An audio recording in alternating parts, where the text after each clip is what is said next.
बलोचिस्तान के शहर पंजगोर से हमारे गिदरोशिया पॉइंट के नुमाइंदा फरीद उमर की रिपोर्ट के मुताबिक पंजगोर के कारोबारी शख्सियात बॉर्डर बचाओ तहरीक के नजीब सलीम, इशफाक आदम, मोहम्मद नवाज ने बॉर्डर से मुंसलिक दीगर कारोबारी शख्सियात और सियासी रहनुमाओं BNP मेंगल के ज़िले सदर हाजी अब्दुल गफ्फार शम्बेज़ई, BNP अवामी के ज़िले ऑर्गेनाइज़र रहमदिल बलोच, नेशनल पार्टी के सैफुल्ला सैफ़ी, हक दो तहरीक के मुनीर अहमद संजरानी, अंजुमन ताजरान कमेटी के नायब सदर लाल दोस्त शुएब के हमरा एक पुरहुजूम प्रेस कॉन्फ्रेंस से खिताब में बॉर्डर बंदिश पर 18 सितंबर को डिप्टी कमिश्नर ऑफिस के बाहर धरनों का ऐलान कर दिया और अल्टीमेटम दी कि बॉर्डर को 18 सितंबर तक कारोबारी सरगर्मियों के लिए नहीं खोला गया तो CPEC को भी हर किस्म की ट्रैफिक के लिए ब्लॉक कर दिया जाएगा।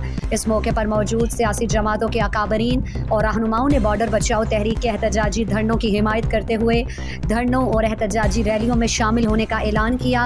उन्होंने कहा कि बॉर्डर की बंदी से लाखों आवाम फाका कशी पर मजबूर हो चुके। पंजगोर के लाखों आवाम के रोज़गार का वाहिद ज़रिया बॉर्डर है। बॉर्डर बंद होने से यहाँ के लोग जिन मुश्किलात से गुजर रहे हैं उसका अंदाज़ा उस शख्स को होगा जो ख़ुद बेरोज़गारी से गुजरा हो। आवाम अब तंग आ चुके हैं। हालात ख़राब होने की ज़िम्मेदारी ज़िला इंतज़ामिया और दीगर ज़िम्मेदारों पर आयद होगी। उन्होंने कहा कि हुकूमत का बॉर्डर की बंदिश का फ़ैसला आवाम के मुआशी कत्लेआम के मुतरादिफ है। हुकूमत ने बैक कलम जंबिश बॉर्डर को बंद करके आवाम को बेरोज़गारी की खाई में फेंक दिया है। मज़ीद दिलचस्प मालूमात और खबरों से आगाह होने के लिए Gedrosia point Facebook page, Instagram, Twitter को फॉलो और यूट्यूब चैनल को सब्सक्राइब करें।